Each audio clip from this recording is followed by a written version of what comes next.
look out. Here's trouble. It's Jim Does SuperCoach for week 2 of the NFL. I'm your mate, Jim.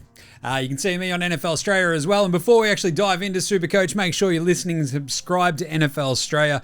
We wrap up week 2 for you. Week 3 is all set up as well. So, how did we all go for week 2 of SuperCoach? This is absolutely rubber hits the road time. This is the big trade week for SuperCoach. We now have the vast majority of players on the bubble, regardless of whether they've done well or bad. We are sitting here with price rise territory. So, and as expected, of course, after 2 weeks, your second highest scoring player in all of SuperCoach is Danny Dimes. What? What the hell is going on? That's right. Either way, week 2, the average score in week 2 in NFL SuperCoach Classic was 1 point higher than last week, 422. How'd you do compared to that? I landed 524 points in the end, 1,091st overall. So that's top 3%. Feeling pretty good about the jump up there. The top 5%, though, averaged across the board 540. So still a bit of work to do for me. Hope you're doing all right there. Also, that's just why you don't trade in week 2. So we talked about this in last week's show, right? Jim Does SuperCoach. The entire thing was, at the end of it, I'm not going to trade, basically. I might get in like a rookie kicker. I think I swapped out somebody. I don't think I actually traded at all because I just basically had Borregales on my bench, chucked Tyler Loop on the field. No trades because Jamar Chase, lean week 1, goes bang week 2. Malik Nabers goes absolutely psychotic against the Dallas Cowboys. JSN was solid. Nico Collins was fine-ish. Tet McMillan went bang. And even my running backs, right? Gibbs, McCaffrey, Bucky Irving, Lamar Jackson, my QB goes whoopang with 52. So basically to wrap it up this week, I had a top 3 QB, 2 top 10 running backs in McCaffrey and Gibbs, 3 if you want to go top 15 with Bucky Irving. I had 2 of the top 3 wide receivers, 3 in the top 19, 5 in the top 28, and all 6 were in the top 32. So I'm feeling pretty good about that. Tight end was a little bit whiffy with Brock Bowers having a quiet one. But still, 2 top 8 tight ends with Bowers coming in 16th. Tyler Loop was a top 10 kicker. My worst position was actually defense and special teams, and that was Denver. I'm going to get to them in a second. But before we do that, as we do each week on Jim Does SuperCoach, let's take a look at the best performers for every position across the NFL SuperCoach board. Starting with, of course, Jared Goff at the top of the QB list. What? 67 points for Jared Goff. That's absurd. Russell Wilson, same thing.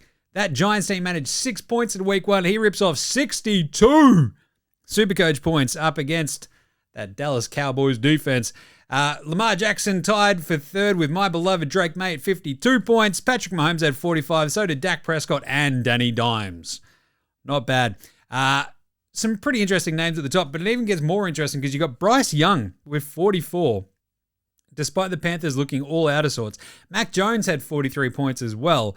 Bo Nix and Spencer Rattler had 42 to round out your sort of top 10.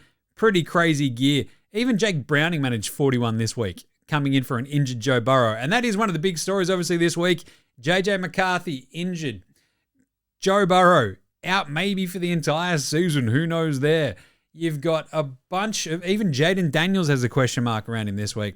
It's going to be a little bit of chaos, you reckon. The top running backs this week, you had our man, Jonathan Taylor. JT is back like he's Jonathan Taylor. Thomas, he had 57, crushed it against that Broncos D.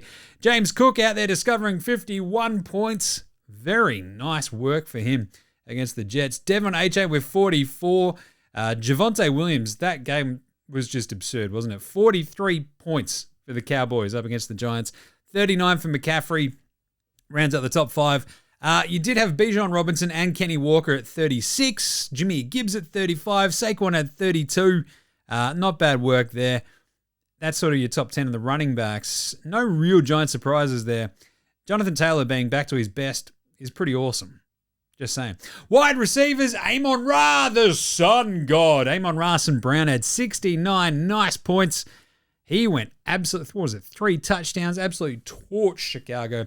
Malik Nabers had 66 up against Dallas. Very nice for him. Jamar Chase, sure.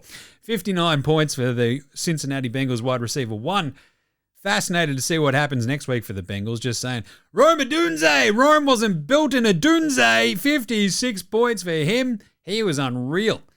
It's like he's the only bloke that Caleb Williams has figured out how to throw to. Wandale Robinson had 48 as well. Puka Nacua had 47. Devontae Adams actually checked in the nice 39 as well.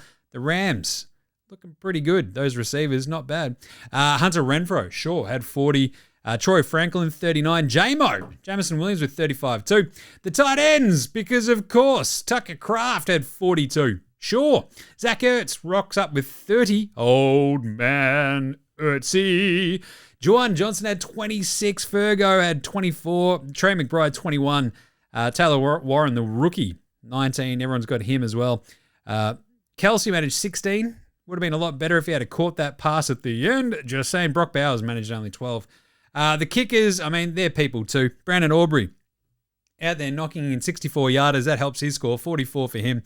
Parker Romo at 36. Spencer Schrader 36. Joey Sly 34. Prater 28 for the Bills. Look, kickers, that top 10, there's like Aubrey, Romo, and Schrader, Sly, and then everyone else is in the 20s, basically, it sort of feels like. So good stuff there. The defense special teams is a bit chaotic this week with the Falcons top scoring of 42. Not bad. And they've got Carolina this week. Feel pretty good about that. The Seahawks kept intercepting Aaron Rodgers. They had 28, 26, and for the Chargers and the Ravens and the Cardinals. And you had the Bills of 20 to round out that sort of top 5-6 spots. So interesting stuff there for your top performers. We had a couple of bounce backs this week, as I sort of pointed out right there. Jamar Chase goes from 7 points to 59. Not bad. Jimmy Gibbs, 19 to 35. Amon-Ra goes from 13 points to 69. Very cool. Jonathan Taylor had 22 in week 1. Rips off 57 this week. Nico Collins, getting a bit worried about him. But Malik Nabers as well, 19 points to 66. Some very nice bounce backs there. But really, what do we talk about on Jim Does SuperCoach? Who are the biggest flops, Jim? Who disappointed us so much that you're just angry and want to rage trade them? Well, obviously, Denver's defensive special teams broke my heart. 0 points from the highest priced defense special teams out there. They're now in the gun for me. Gonna have to say, we'll talk about that later. Justin Fields, obviously, that's a big flop. Ownership went up 3% after week 1's 58, and he managed 7 before he went out with a concussion against the Bills. That is brutal. AJ Brown, he had 2 points last week, managed only 10 this. Brian Thomas Jr. and Travis Hunter, that entire Jags receiving corps looks pretty rough, doesn't it? Brian Thomas Jr. had 13. He's just running routes wrong, just stopping dead, alligator arming stuff. Travis Hunter had 7. That's not good. Justin Jefferson, now he's got a backup QB seemingly with JJ McCarthy out this week. 19 points this week, had 24 last week. Just not a great start for Justin Jefferson. Derrick Henry had 56 in week 1. He had 4 SuperCoach points this week. Brutal. Breece Hall had 8. Yikes. Aaron Jones had 4, and now he's done his hammy. And Isaiah Pacheco managed 6. Tough week for the rookie running backs as well. I think only Cam Scatterbo was decent. He had 25. Apart from Dylan Sampson and Quinshon Judkins for Cleveland. They both were fine with like a couple of a bit of garbage time action. But still, Genty, 11 points. Amarian Hampton, 5.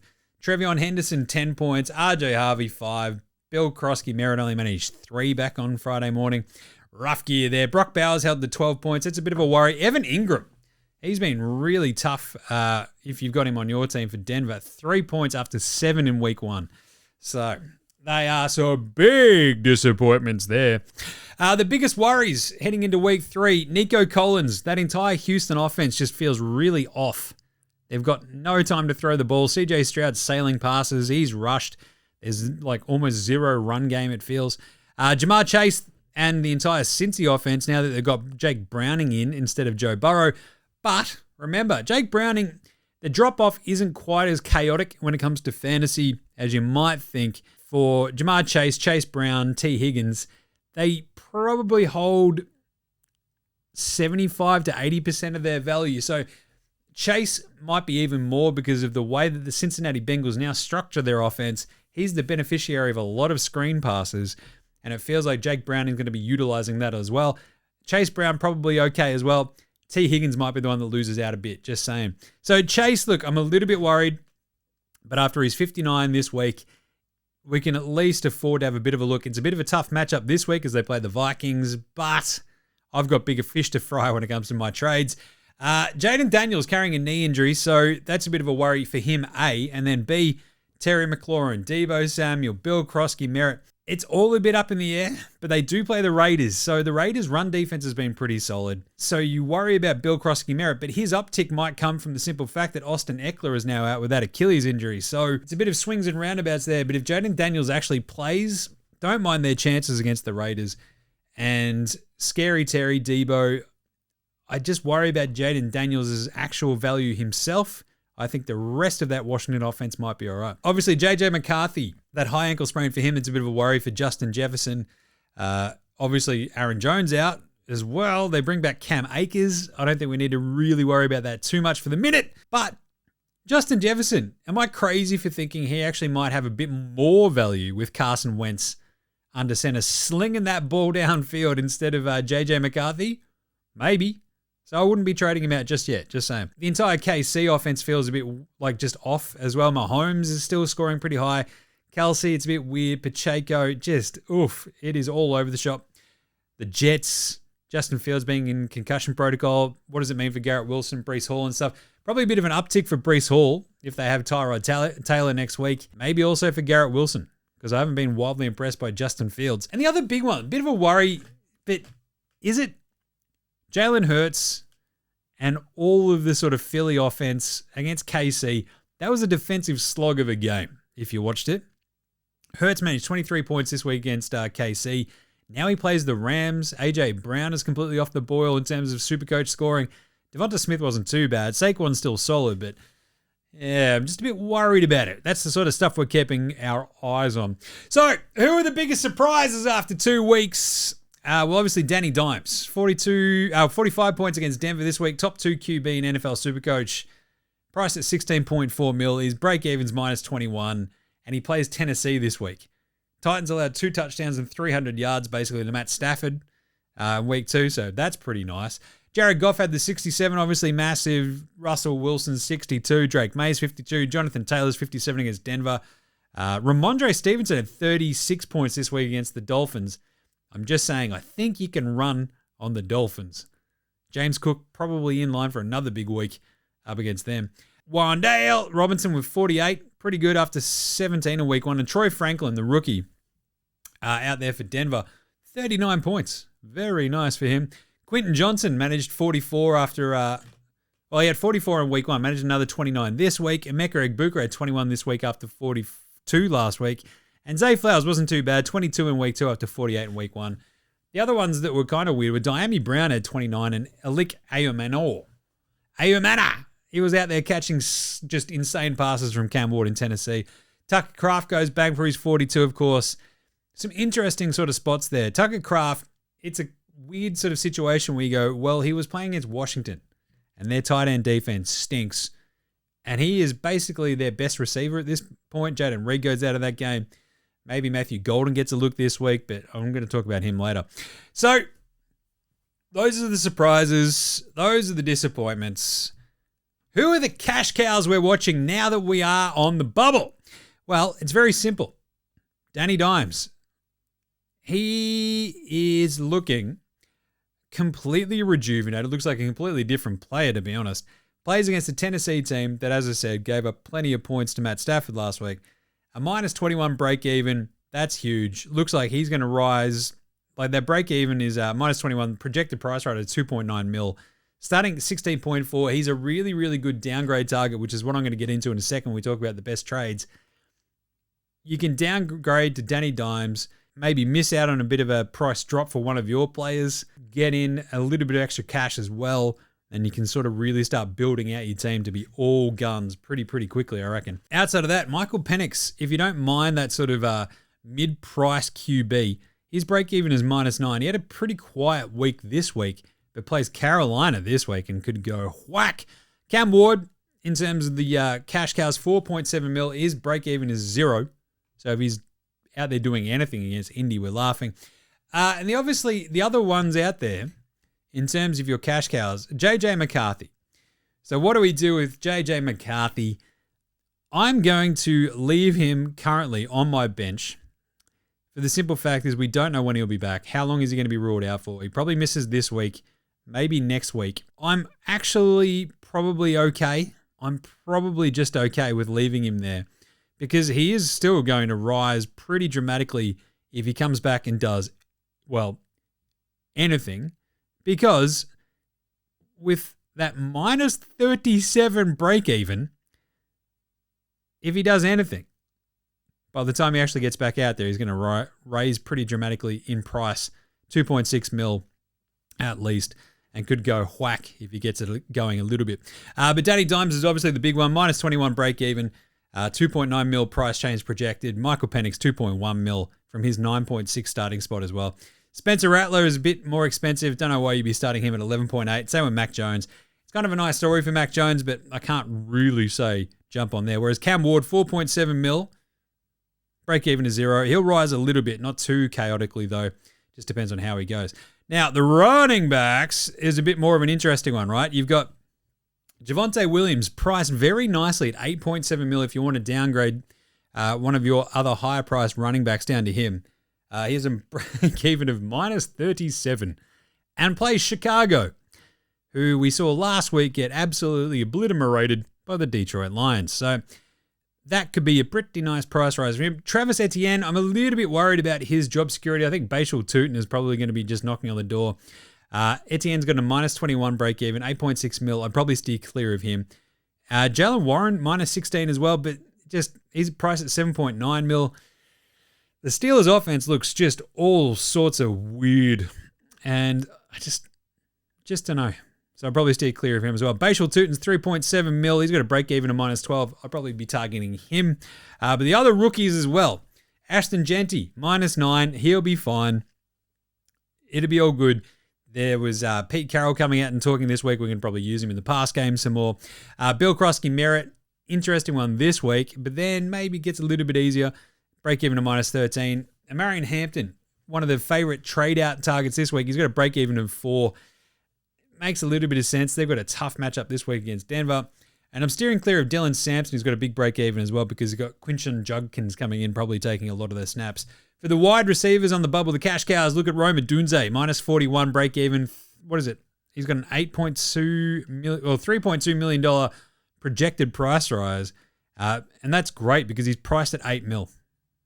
If he just has like a decent day and they're playing Dallas, just saying, you got to be all over Rome Odunze. Emeka Egbuka, if you're like one of the few folks who don't have him, he's got a minus 41 break even. He's going to be awesome, but keep an eye on him. Injury queries about him, so just make sure you're on top of that. Troy Franklin. Denver played the Chargers this week. Bit of a weird one. Minus 31 break even, though. He's pretty cheap. As a rookie, he's probably your good side swap from Matthew Golden if you want to make some cash. Renfro's got a minus 25 one as well.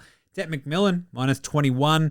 Some good cash cows for you right there. Of them, obviously, Rome Odunze at his price point is amazing. At 8 mil, he could jump up and really be a great stepping stone to one of the absolute top-end wide receivers at some point, or you could just keep riding with Rome. Zay Flowers, he's minus 12 as well at his 11.7 million price point. Not too bad. Wendell Robinson is $9.3 million. He's at minus 19 for his break-even. Some good ones there as well. The cash cows are a little bit more light on the ground for the tight ends. Obviously, Tyler Warren, minus 19 break even. Most folks have him already at 4.5 mil. Harold Fanner Jr. is also not bad at minus 15. He was okay this week, not that great. Juwan Johnson, minus 11, but he's still priced at 7.6. So it's a little bit of a tough one. And if you're going to have that sort of rough price point, I'd rather go Tucker Kraft. He's at 9.9 mil. He's got a minus 10 break even, and he looks unstoppable for that unreal looking Green Bay Packers. So for the kickers, look, Tyler Loop's the obvious one because he's so cheap. He's still going to go up in price, but you got massive break-ins for Joey Sly and Spencer Schrader. But basically for the kickers at the moment, the strategy seems to be either super cheap, like Tyler Loop or Andy Borogalis, or you pay through the nose and get Aubrey because he's out there bombing 60-yarders. So we've kind of hit on most of the rookies, like Bill Krosky Merritt, looking pretty solid. His job security's gotten a lot more interesting now that Austin Eckler's out. Dylan Sampson and Quinshon Judkins is the rookies in Cleveland.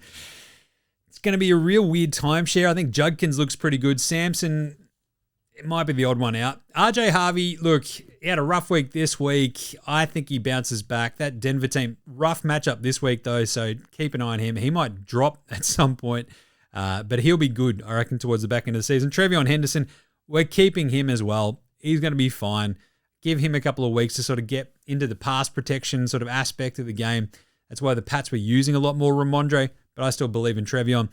Tet McMillan, the rookie. Tesla, he's doing pretty well. Travis Hunter worries me, and so does Matty Golden. But when you've got someone like Franklin, you can easily side swap to those guys, right? The Golden one, he's probably out of my team this week just because I want to upgrade to Rome Odunze. But Golden, look, he's got a golden opportunity and basically should have had a touchdown this week, but sort of sat back on the ball and waited for it to come to him in the end zone as opposed to attacking it and try to catch it, or else his score would have been a lot better and we wouldn't have been looking to trade him out. So the rookies are looking pretty nice so far. And I mean, in terms of just obviously the massive cash cows, this is the key to SuperCoach. It's making sure you've got the right rookies, making you the most amount of money they can possibly manage, right? So if you sort of think those rookies out there like Egbuka, JJ McCarthy, if you leave him on your bench, he's got a minus 37 break even. He could still basically just be, you can even loop him if you want, but still. Troy Franklin, 4 mil, looking great, minus 31 break even. Samson, Tet McMillan, Tyler Warren, Beauregard, look at him go. That's amazing. Anyway, Tyquan Thornton is another one, minus 16 out there. Harold Fannin Jr. minus 15. Bill Krosky Merritt, the minus 13 in the Bashal Tootin. A couple of the running backs are pretty interesting. But look, we've hit on heaps. My favorite so far, Egbuka's owned by just about everybody. He's got to be in your team. Troy Franklin's a really interesting one. Tet McMillan is probably right up there for me. Obviously, most folks already have him. He's wide receiver 1 in Carolina. Tyler Warren, if you don't have him on your bench as your backup tight end, or even starting perhaps in front of George Kittle while he's injured, that's fine.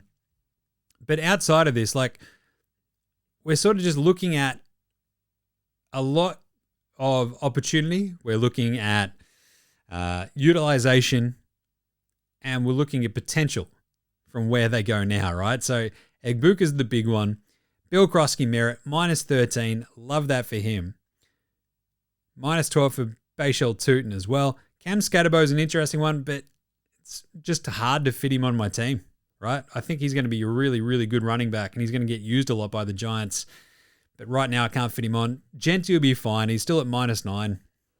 Had a bit of a kind of janky week or two, and Henderson will be okay as well. Outside of that, RJ Harvey, maybe he can move off him if you want. Travis Hunter, bit worried. Amarian Hampton, bit worried. And if you had to sacrifice anyone, it's probably those two. But I mean, they've both got break-evens of 4. So it's probably okay, right? So who are the must-trades after this week? Joe Burrow, obviously got to go. Done for the season, possibly. Break-even 100. Thanks, Joe. AJ Brown, break-even of 70 at his $16.5 million price point. See you, AJ. Mark Andrews, break-even of 59. You got to go just right now. If you've got Mark Andrews on your team, just get him to Tucker Kraft right now. Chase McLaughlin and Matt Gay, the kickers, they've got to go. Minnesota, Denver, Dallas, the defense special teams, they could probably go to. Possible trade outs, other ones that you're sort of kicking around, you could probably, if you want to move on from these guys, I'm not going to argue with you. Jaden Daniels, break even of 47, carrying the knee injury, playing the Raiders. Interesting, weird mix. Jamar Chase, break even 51. I'm probably going to stick fat with him. Saquon's got 59 against the Rams. Saquon can break off a massive game against anybody. It doesn't really matter. 48 for Justin Jefferson against Cincy. As I said, don't mind him with Carson Wentz under center. Kyron Williams against Philly. Set to lose about 1.5 mil. I'm a little bit worried about that Rams run game because they're giving red zone touches to Blake Corum. Stephon Diggs, break even of 44 to Pittsburgh. If you've got him on your team, you can probably ship him off for the minute. Same with Cooper Kupp. He does have a break even of 45. He's playing the Saints. Not a bad look, but you could probably move him as well. DJ Moore, he's got a break even of 37, but he's playing Dallas. He could do the Wendell Robinson and off he goes. The interesting one for me is that battery of sort of mid-price wide receivers. Nico Collins, Mike Evans, Brian Thomas Jr. I could move on from Brian Thomas Jr. if I was out there. Break even 53 this week. They've all got break evens of 53. Brian Thomas Jr. is at 16.5 mil. Mike Evans at 17 and Nico at 17.3. I'm keeping Nico. I think he can go massive. Brian Thomas Jr., something's just funky there in Jacksonville. Mike Evans, it's a big break even at 17 mil, 53 for him. It's just a bit tougher to see him having that huge game. I'm keeping Drake London against Carolina as well. He's got a break even 52. That's fine. So there's a couple of names out there that you could possibly trade out if you want to. I'm keeping Nico. Brian Thomas Jr. I'd be shipping off. Same with Mike Evans. Jalen Hurts has got a break even 53 against the Rams. He actually managed 56 against them 2 games ago. And I am looking to probably downgrade. So after week 2, the option of going to Josh Allen from Jalen Hurts is very interesting. They're playing Miami. He's still priced at a decent, because he had 77 last week. He's still priced like to go up. Possibly the break even is not chaotic. Did break his nose seemingly pretty badly in week 2 though. So at the moment, my trades for week 2 look like a big cash grab to leave a bunch of money in the bank. Maybe a bit of a downgrade here. Jalen Hurts, 24.9 million, down to Danny Dimes. Daniel Jones at 16.4 mil. Projected score of 37 against the Titans. That'd be a price rise of 2.9 mil. Hurts had 23 last week against the Chiefs. The throwing game is just completely off. It's a lot of tush pushes. Playing the Rams. Historically, Philly and the Rams have played great games. Dimes of Tennessee. I feel okay about this downgrade. Hurts might shed a little bit of coin this week. Danny Dimes is definitely going to make some. So that's number 1. Matthew Golden up to Rome Odunze with the 4.3 mil of Golden going to Odunze's 8 mil. The break even to minus 41, projected to rise over 3 mil after his 46 last week. Rome Odunze plays Dallas this week. They gave up 66 to Nabers and a million other points to Wan'Dale Robinson. I did think about Travis Hunter for this spot in place of Matthew Golden, but his break even is still only 4. Travis Hunter, and he plays Houston this week. I feel like that might be all right. Golden plays Cleveland. Bit tougher possibly.